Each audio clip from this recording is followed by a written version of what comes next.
कथं ज्ञानं मवाप्नोति कथं मुक्ति भविष्यति वैराग्यं च कथं प्राप्तमेत बुद्धि मम प्रभो।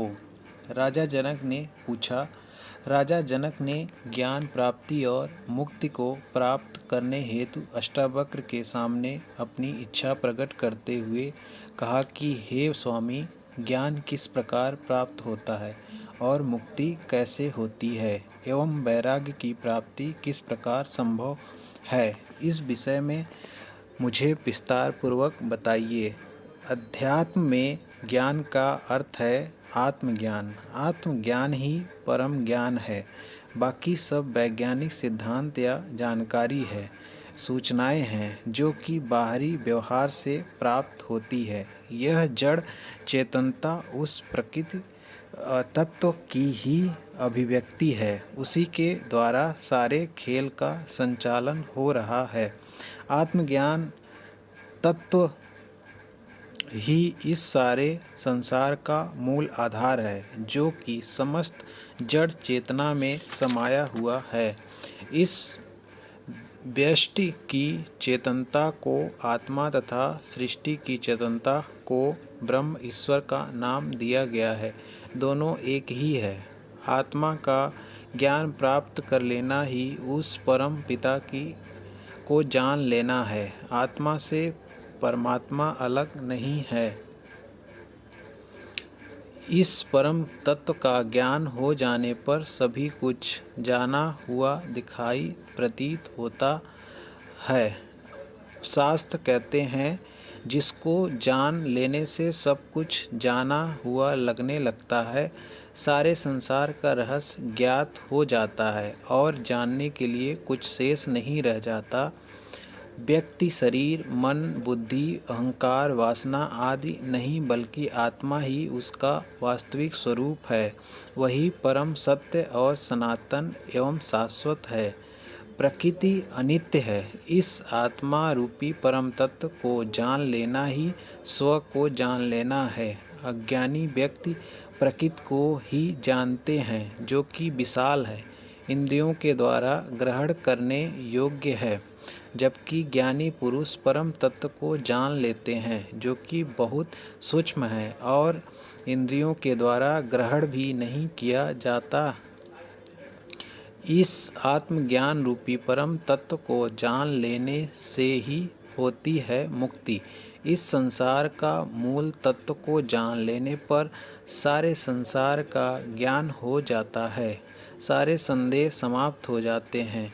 व्यक्ति शांत हो जाता है। वह साक्षी बनकर केवल देखने के समान रह जाता है, जिसके कारण वह सांसारिक बंधनों से स्वतंत्र होकर वह मुक्ति के मार्ग पर निकल जाता है। मुक्ति बिना ज्ञान हुए नहीं होती।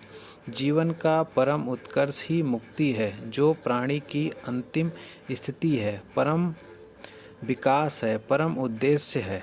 आत्मज्ञान के लिए वैराग्य त्याग का होना परम आवश्यक है। वैराग्य का अर्थ यह नहीं कि प्राणी इस संसार को ही त्याग दे या उसे त्याग कर कहीं दूर चला जाए, बल्कि उसके प्रति मोह का त्याग करना है। यह संसार बंधन नहीं है, बल्कि उसके प्रति प्राणी की इच्छाएं, वासनाएं, मोह आदि बंधन है। इस मोह का मूल आधार है अहंकार। जब तक व्यक्ति में अपने निजी स्वार्थ की भावना निहित है, तो प्राणी बंधनों में बंधा हुआ है। संसार और आत्मा दो किनारे हैं। बाहर संसार है और भीतर आत्मा या परमात्मा। दोनों रास्ते अलग अलग दिशाओं में जा रहे हैं। प्राणी दोनों के बीच में खड़ा है।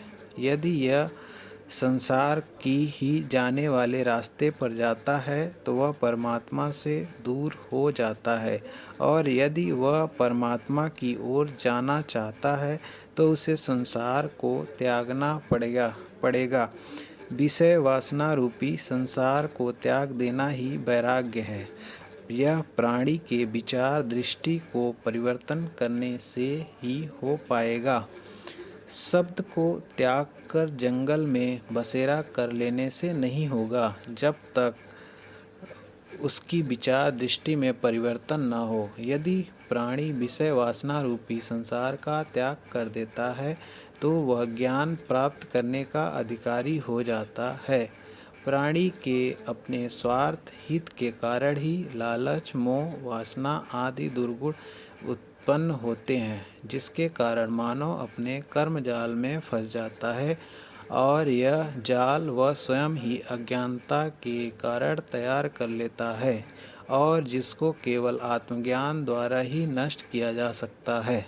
लेकिन ज्ञान प्राप्त करने के लिए मुमुक्षु जिज्ञासु होना भी अति आवश्यक है, नहीं तो देवता भी उसे उपहार रूप में लाकर नहीं दे सकते। राजा जनक आत्मज्ञान के लिए परम जिज्ञासु हैं। उनके अंदर ज्ञान और मुक्ति को प्राप्त करने की तीव्र इच्छा हो रही है और अष्टावक्र महान ज्ञानी हैं जिन्होंने प्राप्त कर लिया है। वे ही दोनों के अधिकारी हैं। जो प्राणी स्वयं ही ज्ञान प्राप्त नहीं कर पाया है और दूसरों को क्या दे सकता है, बल्कि वह तो व्यक्ति को विचलित कर देता है। वर्तमान समय में ही ऐसी स्थिति है। ज्ञान रहित व्यक्ति ज्ञानी होने का दावा करके प्राणियों में भटकाव उत्पन्न कर रहे हैं। इन अज्ञानियों ने संसार का जितना नुकसान किया है उसका वर्णन भी नहीं किया जा सकता है। ये अज्ञानी प्राणी ही भेदभाव, धर्म संप्रदाय को बढ़ावा देते हैं, जिसके फलस्वरूप संसार में अनेक दोष उत्पन्न हो जाते हैं। राजा जनक ज्ञानी गुरु अष्टावक्र से 3 प्रश्न करते हैं।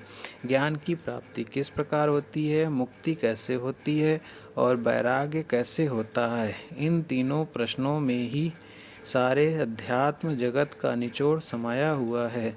प्रत्येक प्राणी मुक्ति की इच्छा तो करता है, परंतु श्रेष्ठ गुरु न होने के कारण वह सब कुछ करते हुए भी आत्मज्ञान रूपी परम तत्व को प्राप्त नहीं कर पाता। इसके मुख्य 3 कारण हैं: स्वयं में जागरूक न होना, स्वयं का पात्र अपात्र होना, श्रेष्ठ गुरु का उपलब्ध न होना। ये तीनों जहाँ पर मिलकर एक हो जाते हैं तो ऐसी स्थिति को संगम त्रिवेणी कहा जाता है और वहाँ पर चेतना अवश्य ही प्रकट होती है। जिज्ञासु राजा जनक की पात्रता का परीक्षण करने के बाद अष्टावक्र ने अपनी पूरी ज्ञान शक्ति के माध्यम से सारा ज्ञान सारा भूत रूप में गोली बंद करके उनके अंदर पलट दिया और तीनों प्रश्नों का उत्तर दिया, 3 वाक्यों में समाधान कर दिया। अष्टावक्र पहले वैराग्य का स्वरूप समझाते हैं, क्योंकि वैराग्य की अनुपस्थिति में प्राणी आत्मज्ञान का अधिकारी नहीं होता। यह प्रथम शर्त है।